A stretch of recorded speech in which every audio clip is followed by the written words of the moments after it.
এই পৃথিবীতে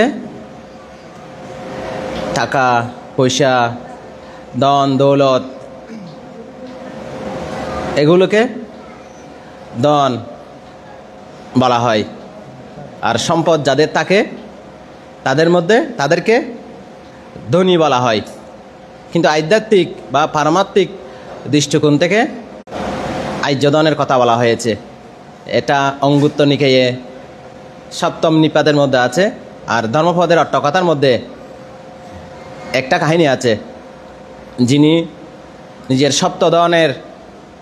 সপ্তধন লাভের কথা বুদ্ধের নিকট প্রকাশ করেছিলেন এবং নিজেকে ধনী বলে প্রকাশ করেছিলেন, যদিও বা তার মধ্যে কোনো টাকা পয়সা ধন দৌলত জায়গা জমি গাড়ি বাড়ি ছিল না।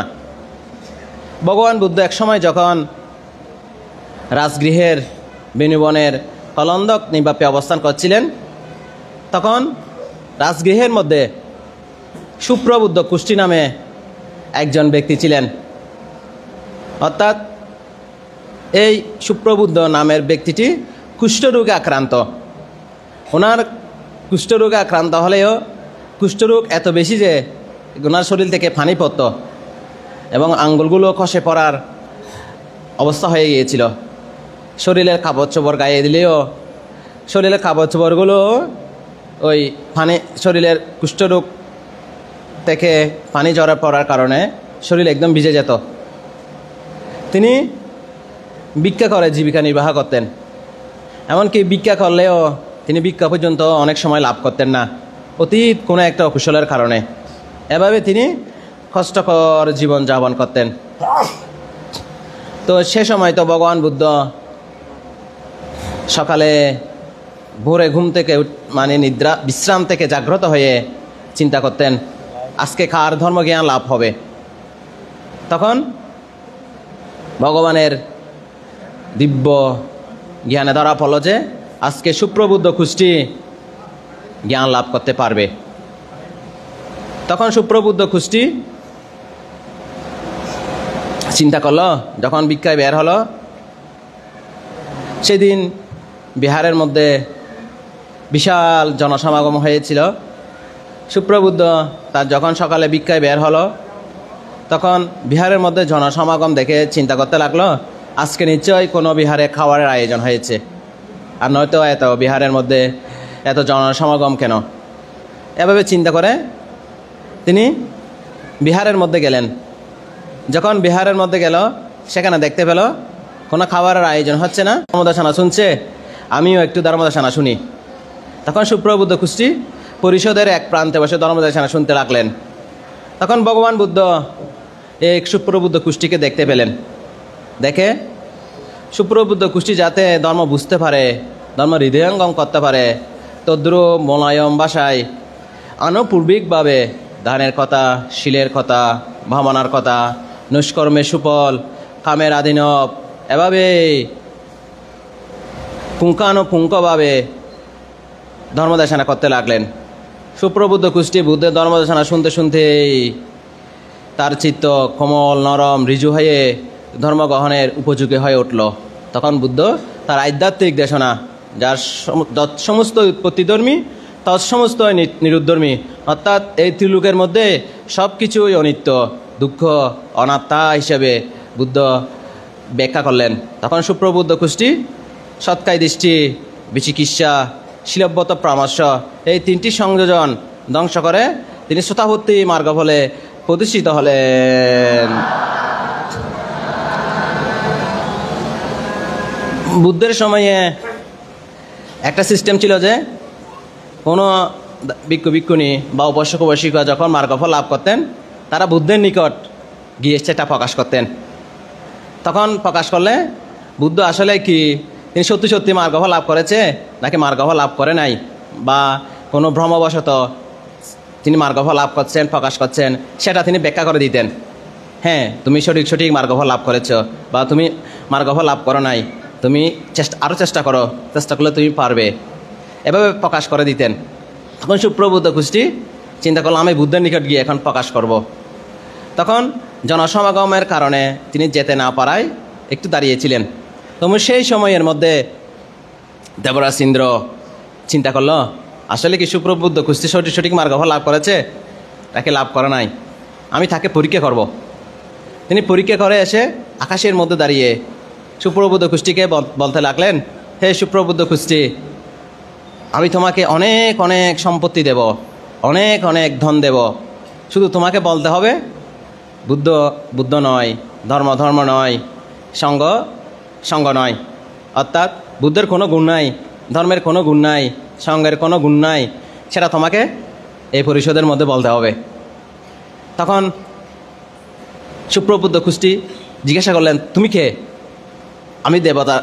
উনি বললেন, আমি দেবরাজ ইন্দ্র। তখন সুপ্রবুদ্ধ কুষ্টি বললেন, তোমার আমার সাথে কথা বলার যোগ্যতা নাই, তুমি আমাকে গরিব বলেছ, দুর্গত বলেছ। আমি তো গরিব নই, আমি তো ধনী। যার নিকট শ্রদ্ধাদন, শীলদন, শ্রুতিদন, ত্যাগদন, প্রজ্ঞাদন, পাপের প্রতি লজ্জাদন, পাপের প্রতি ভয়দান আছে, তারা কখনো গরিব হতে পারে না, তারা সুপ্রাপ্ত মহাধনী। ভগবান বুদ্ধ কর্তৃক এবং পাচ্যিকা বুদ্ধগণ কর্তৃক যাদের এই সপ্তদন আছে, তাদের দরিদ্র বলা হয় না, তাদের ধনী বলা হয়। তো হে দেব, বুদ্ধের নিকট গিয়ে বলল, বুদ্ধ ভগবান, আমি সুপ্রবুদ্ধ কুষ্টিকে অনেক অনেক ধন দেব বলেছি, সুপ্রবুদ্ধ কুষ্টিকে শুধু বলতে বলেছি তুমি আমার কাছ থেকে ধন পাবে, শুধু তোমাকে বলতে হবে বুদ্ধের কোনো গুণ নাই, ধর্মের কোনো গুণ নাই, সঙ্গের কোনো গুণ নাই, তোমাকে সেটা বলতে হবে। কিন্তু সুপ্রবুদ্ধ কুষ্টি আমাকে ধন নিতে চায়নি, সে বলছে সে ধনী। তখন বুদ্ধ বললেন, তোমার মতো একজন দেবরাজ ইন্দ্র কেন, শত সহস্র দেবরাজ ইন্দ্র আসলেও তাকে বুদ্ধ নয়, ধর্ম নয়, সঙ্গ নয়, অর্থাৎ তিরন্দের কোনো গুণ নাই এভাবে বলাতে পারবে না, কারণ তার নিকট সপ্ত আর্যধন আছে, তাই সে নিজেকে ধনী বলে প্রকাশ করেছে, এভাবে করে প্রকাশ করলেন। তারপর সুপ্রবুদ্ধ গোষ্ঠী তার নিজের শ্রদ্ধার মাধ্যমে সংসার স্রোত অতিক্রম করা যায়, অর্থাৎ দুঃখকে জয় করা যায়। যার শ্রদ্ধা আছে সে ধনী। তারপর শ্রদ্ধা বা 4 ভাগে বিভক্ত: আগমনীয় শ্রদ্ধা, অধিগম শ্রদ্ধা, উপপন শ্রদ্ধা, প্রসাদ শ্রদ্ধা। যেমন অনাথ পিণ্ডিক শ্রেষ্ঠীর বুদ্ধ শব্দের উৎপন্ন হওয়ার সাথে সাথে, বুদ্ধ শব্দ শোনার সাথে সাথে ওনার শ্রদ্ধা উৎপন্ন হয়েছিল, তিনি বুদ্ধকে প্রথম দর্শনে শতাপত্তি ফল লাভ করেছিলেন। এরকম মহাশ্রদ্ধা, মহাধনী ছিল। এরকম যার শ্রদ্ধা আছে অর্থাৎ তারা ধনী, তাদের সেই রত্ন আছে। আর শীল হচ্ছে ধন বা রত্ন। আপনারা আজকে অষ্টশীল নেবেন বা গ্রহণ করবেন, তো এই শীল একটা ধন বা রত্ন। এই শিলের মহান করতে পারে। এই শিল মানব জীবন অলঙ্কার সদৃশ। শিলবান ব্যক্তি বুদ্ধপত্রিক প্রশংসিত। শিলবান ব্যক্তি যেদিকে যায় সেদিকে সম্মানিত হয়, পূজিত হয়, সমাদৃত হয়। তাই শিল একটি দন। তারপর হচ্ছে শ্রুতিদন। শ্রুতি মানে হচ্ছে পাণ্ডিত্য, অর্থাৎ যে শুনে মনে রাখতে পারে। বুদ্ধের সময়ে প্রায় মানুষ ত্রিপিটক টোটস্থ কণ্ঠস্থ রাখতে পারতেন, কারণ তখন স্মৃতির যুগ ছিল, তখন লিখিত আকারে বই ছিল না, তখন ছিল শ্রুতির যুগ। শুনলেই মনে থাকতো, সে মনে থাকতো বলে তার মার্গফল লাভ করতে পারেছিলেন। তো আজকের সময়ে মানুষ শুনলে মনে রাখতে পারে না, সেজন্য ধর্মজ্ঞানে মানে রেখে দিয়েছিলেন এবং প্রথম সঙ্গীতির সময়ে তিনি সেটা আবৃত্তি করেছিলেন। তো শ্রুতি জ্ঞান যাদের থাকে তাদেরকেও ধনী বলা হয়েছে। তো বারবার পাঠনের মাধ্যমে, ধর্ম শ্রবণের মাধ্যমে শ্রুতি জ্ঞান বাড়ে। তারপরে যারা আবার লোকোত্তর মার্গফলে প্রতিষ্ঠিত হয়, শতাপত্তি ফলাদিতে প্রতিষ্ঠিত হয়, তাদেরও কিন্তু অদম্য স্মৃতিশক্তি থাকে, তাদের মধ্যে টিপিটক চলে আসে। তো সেটাও একটা দন। তারপরে ত্যাগদন, ত্যাগটাও একটা দন। ত্যাগ মানে যে বিসর্জন দেয়, উৎসর্গ করে, মানুষকে দেয়, এটা একটা দন বলা হয়েছে। এটা একটা মানব জীবন উৎকর্ষতা সাধনের একটা রত্ন, একটা অলংকার সদৃশ।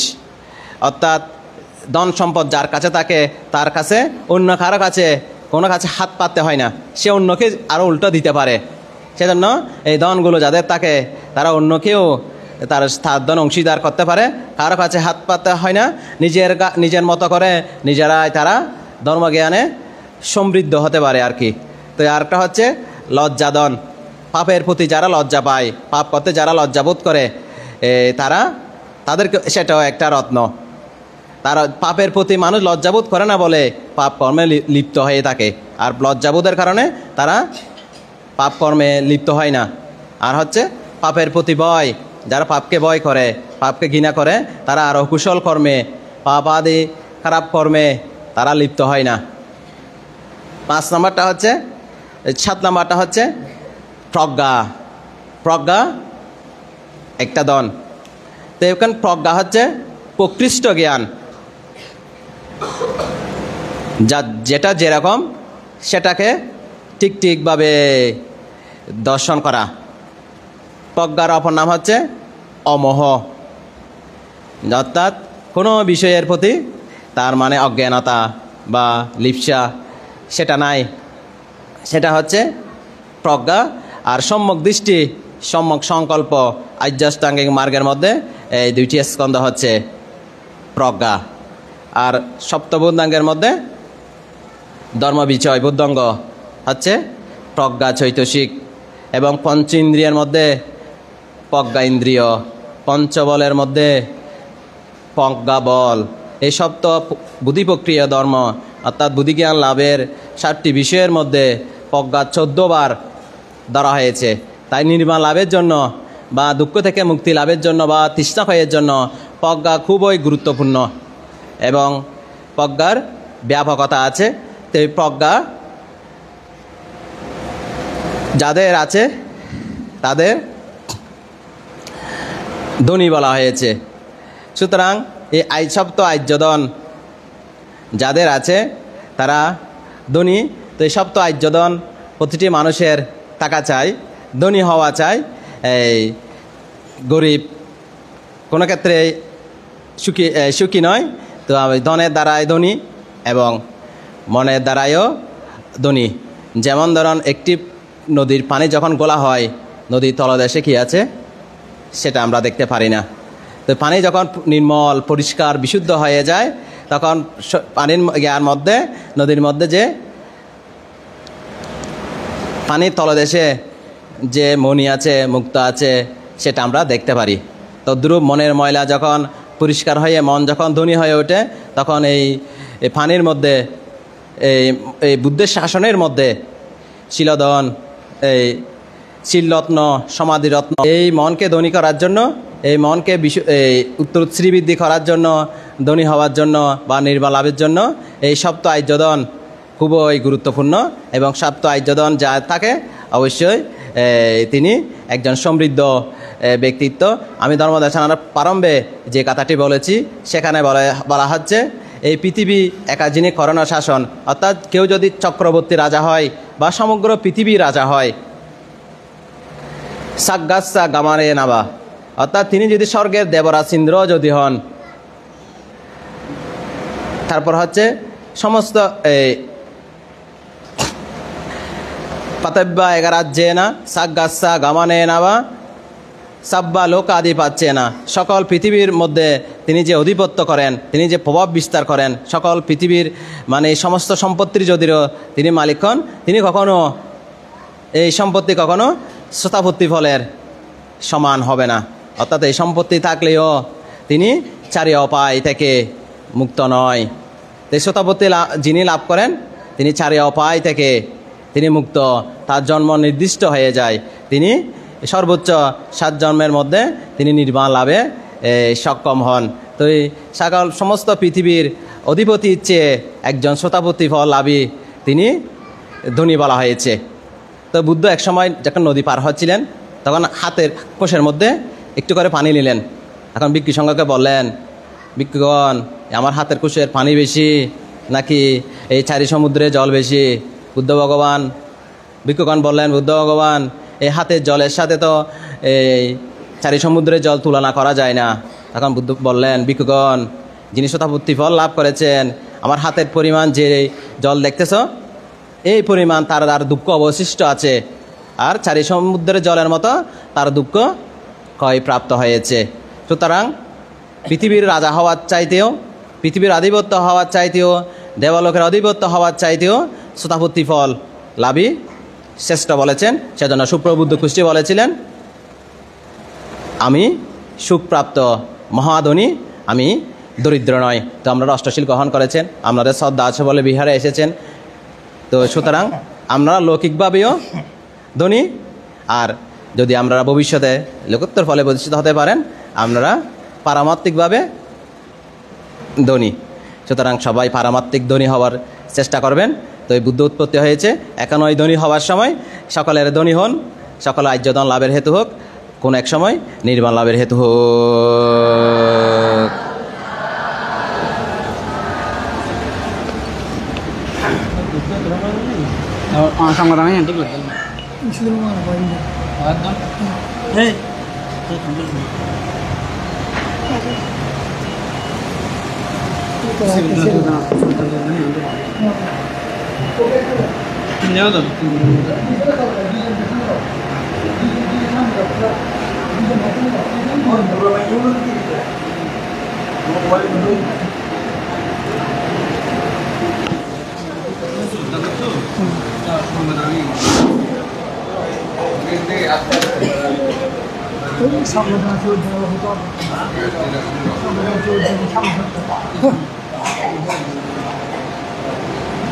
শ্রদ্ধাবান উপাসক উপাসিকা, দায়িক দায়িকা 5 মিনিটের মধ্যে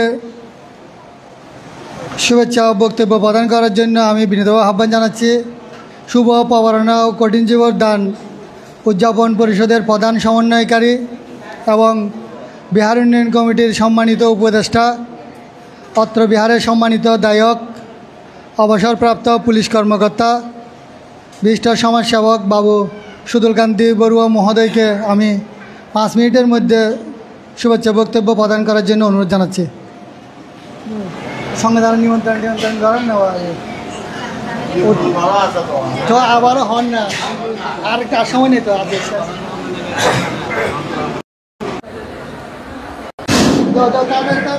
নম বুদ্ধায়। আজকের এই অষ্টম তিথিতে আয়োজিত উপোষদ দিবসের মঞ্চপ্রবিষ্ট অনন্ত পূর্ণক্ষেত্র ভিক্ষু সংঘ, উপস্থিত দায়ক দায়ক উপাসক উপাসিকাবৃন্দ, পূজনীয় ভিক্ষুর প্রতি আমার বন্দনা, উপস্থিত সকলের প্রতি আমার মৈত্রী শুভেচ্ছা। আসলে শুভেচ্ছা বক্তব্য দেওয়ার হবেন, আর যারা এই সংবিধানে শ্রদ্ধাদান দিতে ইচ্ছুক তারা আমাদের বাইরে আমাদের সংগ্রহকারী সদস্যবৃন্দ আছেন, অথবা আমাদের ভিক্ষু সংঘের এখানেও আপনারা শ্রদ্ধাদান দিতে পারবেন। তা আমি শুভেচ্ছা দিচ্ছি না, যেহেতু আমি আজকেও উপস্থিতশীল নেওয়ার জন্য এখানে উপস্থিত হয়েছি, কাজে আমি দুই একটা ধর্মের কথা বলেই। হ্যাঁ হ্যাঁ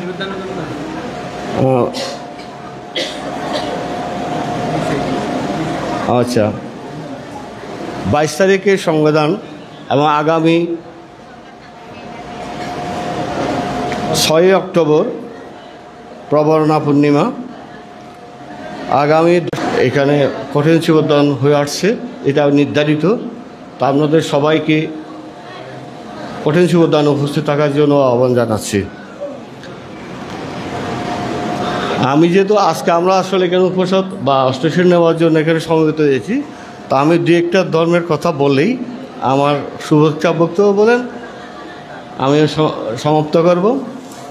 তা আমি এই যে আমরা যে এই আয়ু বৃদ্ধির জন্য অনেকেই আমরা নদীতে বিভিন্ন জায়গায় জিয়াল মাছ বা কচ্ছপ এই জাতীয় আমরা এখানে উন্মুক্ত করি। সেটা প্রচলন কখন কিভাবে হয়েছিল সেটা অনেক কাহিনী আছে, বুদ্ধের সময়ও আছে। তা আমি সেই সময় যাচ্ছি না, আমি একটা চীনের ঘটনা বলছি। চীন প্রদেশে একজন অরণ্যচারী ভিক্ষু ছিলেন।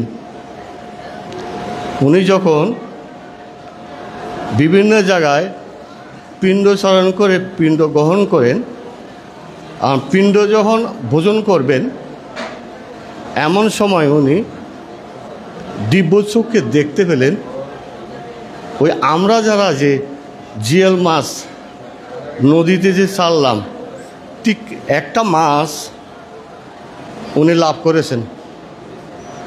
অর্থাৎ আপনি ছেড়ে দিয়েছিলেন, কিন্তু জেলেদের জালে যে মাছটা ছাড়া হয়েছিল, ঠিক সেই মাছটাই আজকে ওনার পাতে।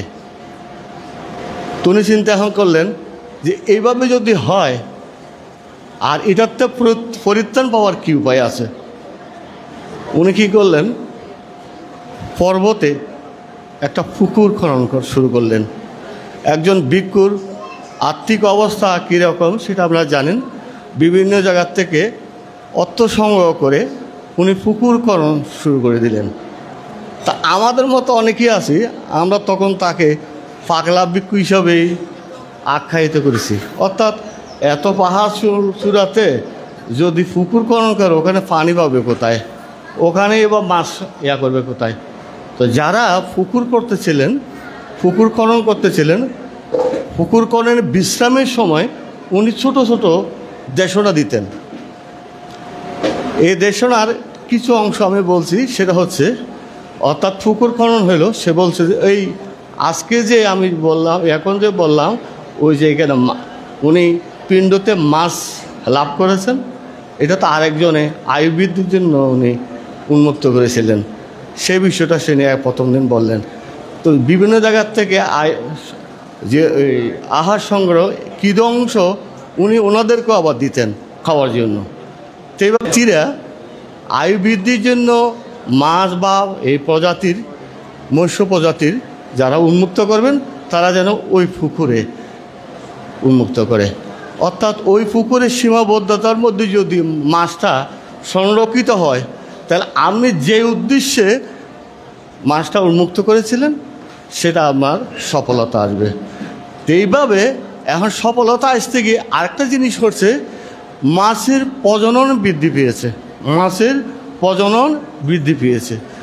তো এখন আপনি চিন্তা করেন, যদি আজকে এই মাছটা আমার এইখানে যদি কর্ণফুলিতে ছাড়া হইতো, এটা কালকে যদি জেলের জালে এটকে ওই ভিক্ষু সংঘের মধ্যে এরকম কারো পাতে আসতো, তাহলে আপনি আমি কি জানতাম? আমাদের তো দিব্য চক্ষু জ্ঞান নাই। তা কাজেই ওখানে যে তার সংরক্ষণে এবার সমস্ত জায়গায় কিন্তু হইচই পড়ে গেছে। ওই যে পাগলা ভিক্ষু যে পুকুরটা করছে, আসলে ওখানে দিন দিন মাছের পরিমাণ বৃদ্ধি পাচ্ছে। মাছে উৎসাহ দেখে ওই যারা ও মাছটা উন্মুক্ত করেছিল তাদেরও কিন্তু পুণ্য সঞ্চিত হচ্ছে। আমি আর কথা বাড়াচ্ছি না, আমি আবারও আগামী 22 তারিখে আমাদের এই বর্ষাট্টিকার সংবাদান এখানে অনুষ্ঠিত হবে।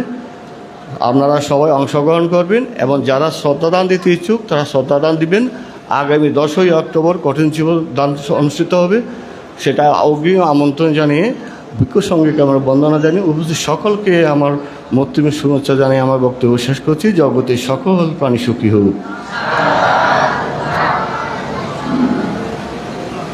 ধন্যবাদ ও কৃতজ্ঞতা প্রকাশ করছে শুভ পবরণা ও কঠিন দান উদযাপন পরিষদের প্রধান সমন্বয়কারী অবসরপ্রাপ্ত পুলিশ কর্মকর্তা বাবু সুদুল বড়ুয়া মহোদয়কে। এখন অষ্টশীল প্রার্থনা প্রদান করার জন্য আমি বিনীতভাবে আহ্বান জানাচ্ছি আমাদের অত্র বিহার উন্নয়ন কমিটির সম্মানিত উপদেষ্টা এবং অত্র বিহারের সম্মানিত দায়ক অবসরপ্রাপ্ত কাস্টমস কর্মকর্তা বিশিষ্ট সমাজসেবক বাবু রঞ্জিত বড়ুয়া মহোদয়কে আমি অষ্টশীল প্রার্থনা প্রদান করার জন্য বিহার কমিটির পক্ষ থেকে এবং বিহারের সকল দায়িকাদের পক্ষ থেকে বিনীতভাবে আহ্বান জানাচ্ছি।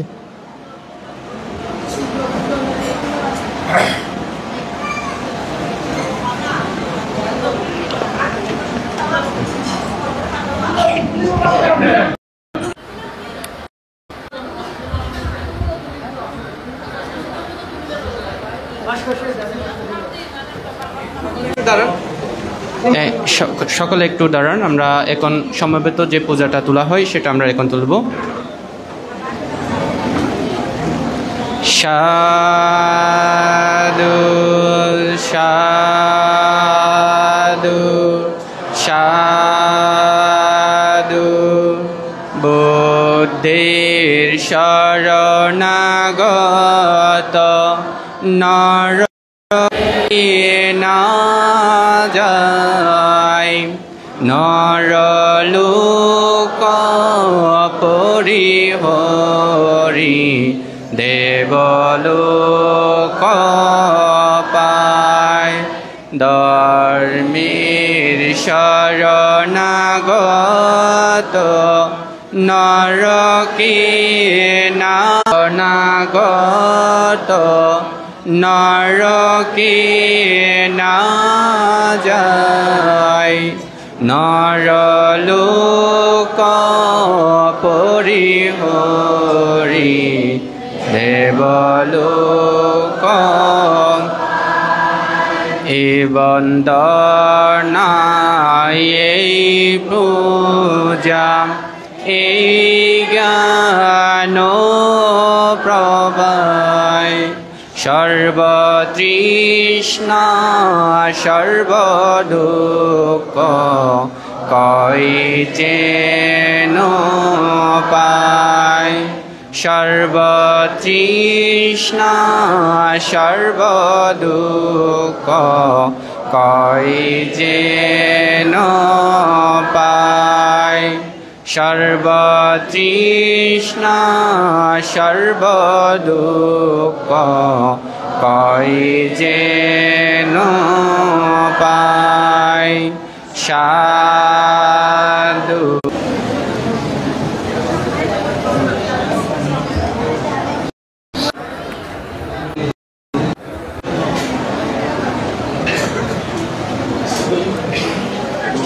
শ্রদ্ধাবান উপাসক উপাসিকা, এখন অষ্টশীল প্রার্থনা প্রদান করা হবে। সবাই আমরা নির্দিষ্ট আসনে সুন্দরভাবে ধর্ম আসন হিসাবে বসে অষ্টশীল প্রদান করবেন।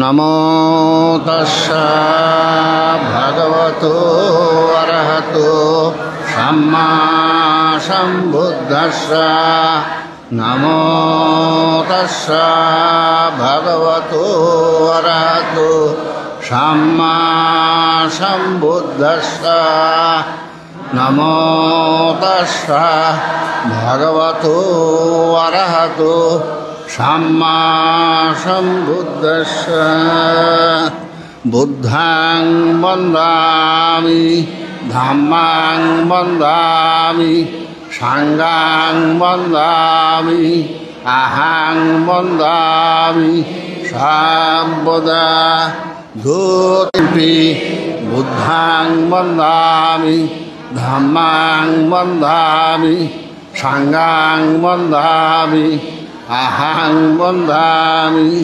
সর্বদা ও কাশা বন্দামি ভান্তে সঙ্গ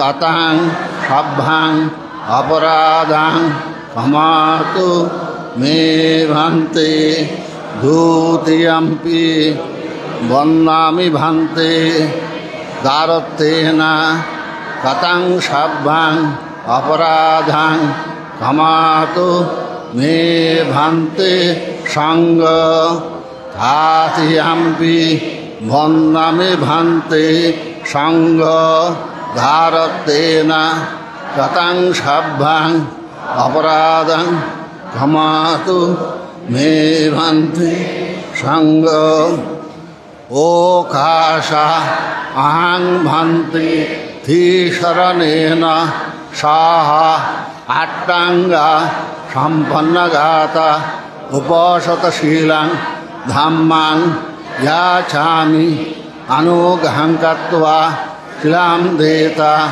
मे भन्ते धूतियम्पि अहं भन्ते तीशरणेन साहा अट्टाङ्गा सम्पन्नगाता उपशतशीलां धम्मां याचामि अनुग्रहं कृत्वा शिलां देता मे भन्ते तातियम्पि अहं भन्ते धीशरणेन साहा अट्टाङ्ग सम्पन्नगाता उपासतशीलं धम्मं याचामि अनुग्रहं कृत्वा शिलां देता मे भन्ते।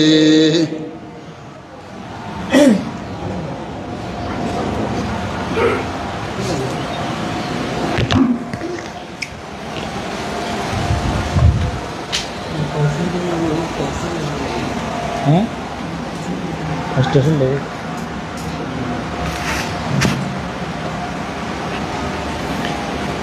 या महं वदामि तं वदेता नमो तस्स भगवतो अरहतो सम्मा सम्बुद्धस्स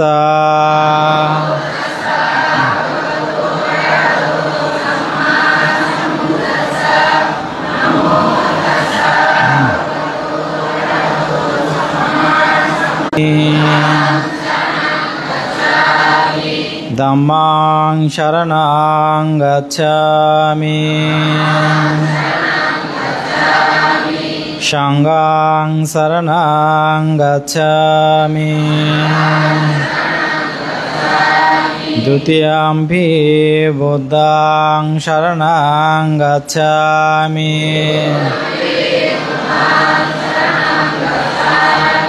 द्वितीयम्पि धम्मं शरणं गच्छामि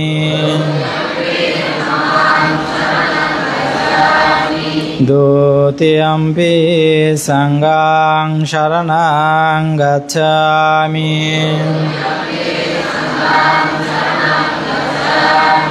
तृतीयम्पि बुद्धं शरणं गच्छामि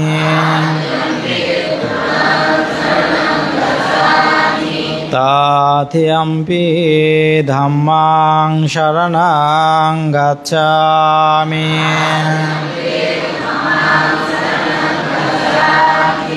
तृतीयम्पि संघं शरणं गच्छामि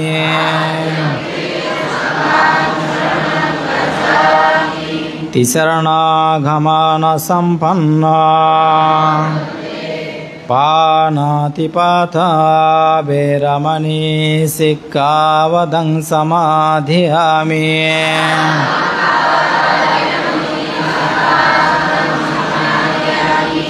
आधिन्यदाना वैरमणि सिक्खावदं समाधियामि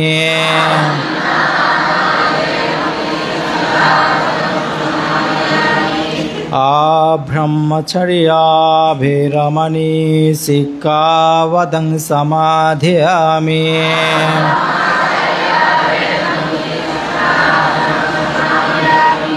मुसावधा वैरमणि सिक्खावदं समाधियामि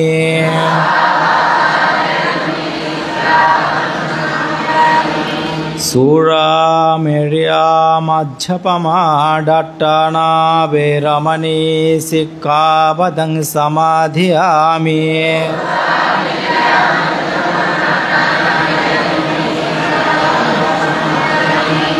विकला बुझना बाधिता विसुखदर्शना मालागन्धा विलेपाना धारणमण्डना विभुजनाट्टाना वैरमणि सिक्खावदं समाधियामि उत्साशयना महाशयना वैरमणि सिक्खावदं समाधियामि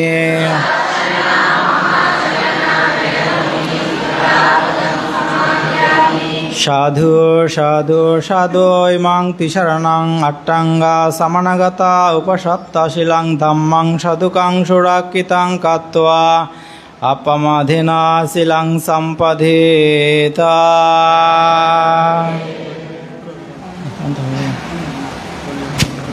ठीक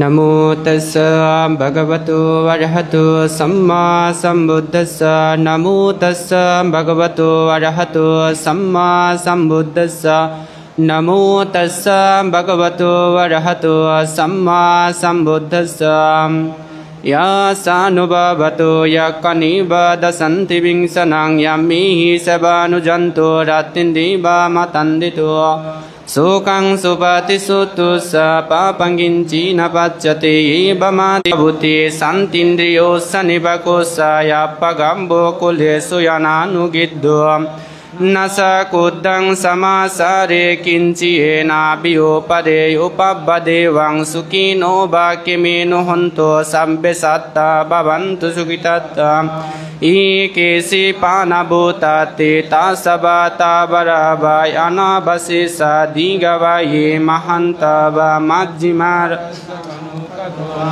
दीतावये वयदीताये सदूरे वसन्ति अविदूरे भूताव सम्भवे शिव सम्भ्यसत्ता भवन्तु सुखितत्ता एकेसि पानभूताते तासवता वरावाय अनावशेषा दिगवाये महन्तवा मज्जिमारसकानुकतुल्ला दीतावये वयदीताये सदूरे वसन्ति अविदूरे भूताव सम्भवे शिव सम्भ्यसत्ता भवन्तु नापारुपारं निकुबिता नातिमायात्तगतसिनं किञ्चि व्यारुषाणा पटिगशय्या नय्यमय्य सदुःखमिष्य माता यातनीयं पुत्रं आयुषा एकपुत्रं मनुराख्ये एवं सम्भूतेषु मानसं भवय पारिमाणं मे तंस सम्बलोकस्मिन् मानसं भवय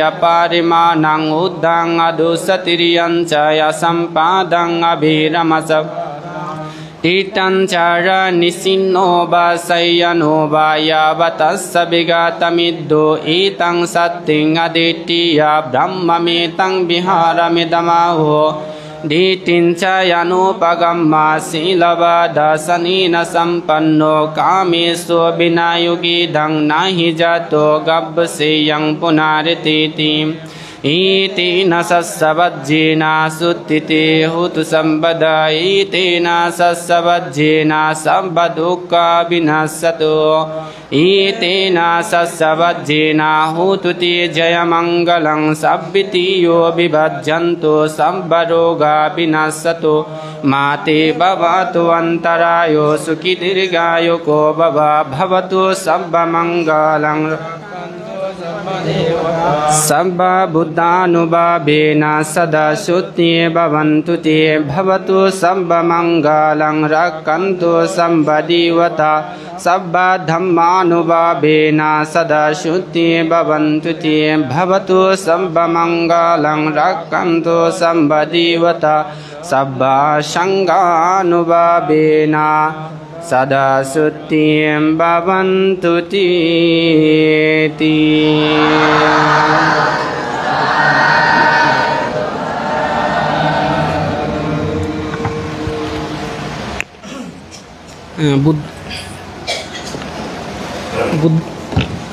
বুদ্ধ পূজা এবং শিবলি পুজো গুপ্ত পুজোর জন্য তিনবার নাম তস্য বলুন। নমো তস্য ভগবতো অরহতো সম্মা সম্বুদ্ধস্স নমো তস্য ভগবতো অরহতো সম্মা সম্বুদ্ধস্স नमो तस्स भगवतो अरहतो सम्मा सम्बुद्धस्स इति वेशो भगवाय अरहं सम्मा सम्बुद्धं बीजशरण सम्पन्न सुगातो लोकवेदम् अनुत्तरो पुरेशतम् सारथिम् सत्तादेव मनुष्यानं बुद्ध भगवाइति स्वाखातो भगवतु धम्मा संटिको यकालिको हे पासिको युपानैको पासतं विनोइति सुपरिपन्न भगवतो सावकसङ्गं सुपरिपन्न भगवतो सावकसङ्गं न्यायपरिपन्न भगवतो सावकसङ्गं सामेसे पटिपन्न भगवतो सावकसङ्गं यादिदं सत्तारे पुरेशयोगानि अट्टापुरेशभोगालं ऐसा भगवतो सावकसङ्गम् अहोनीय बाहुनीय धाकिनीय अञ्जलिकरणीयम् अनुत्तरं पुयाकेतं रुकसतिं वन्दामि सिद्धियं सब्बं सपाटनेषु पटिष्ठिकम् सरिदिकदातो महाबोधे बोधिरूपं सकलं सदातिम् मयं वन्ते पदिपेः धूपेः आहारेः फलमूलेः माधुरेः नानाविधेः पूजो उपसारेः बुद्धो पूजयामि पूजयामि पूजयामि शिवलियं महातेरो लाभिनां षष्ठरङ्गतो महान्तं पुयवन्तं तं अभिवन्दामि सर्वदम् इतिपि सोम अरहं लाभिनां अग्गलाभि शिवलिनाम महातेरस्सा इमेः विदेहें पूजो संबरेहें इमेहें पुप्पेहें दीपेहें उदकेहें सुगन्धेहें आहारेहें नानाविधेहें फलमूलेहें माधुरेहें पूजयामि पूजयामि ओकासा वन्दे वन्ते महारिद्धि सम्पन्न अरहत् उपगुप्त महातेरो दरत्तेन कतं सब्बं अपराधं कमातो मे वन्ते इतिपि सोम अरहं बुद्धपुत्रो उपगुप्त महातेरो इमेः पुप्पेः दीपेः उदकेः सुगन्धेः आहारेः नानाविधेः फलमूलेः माधुरेः पुप्पेः राजेः पतिपेः तम्बुलेः नानाविधेः पूजो उपसरेः बुद्धप्रमुखस्य उपगुप्त महातेरस्य पूजयामि पूजयामि पूजयामि इमाया धम्मनोधम्म परिपात्यं बुद्धं पूजयामि धम्मं पूजयामि संघं पूजयामि अधमाया धम्मनोधम्म परिपात्यं जातें जरा व्याधि मानम परिमुचे समेति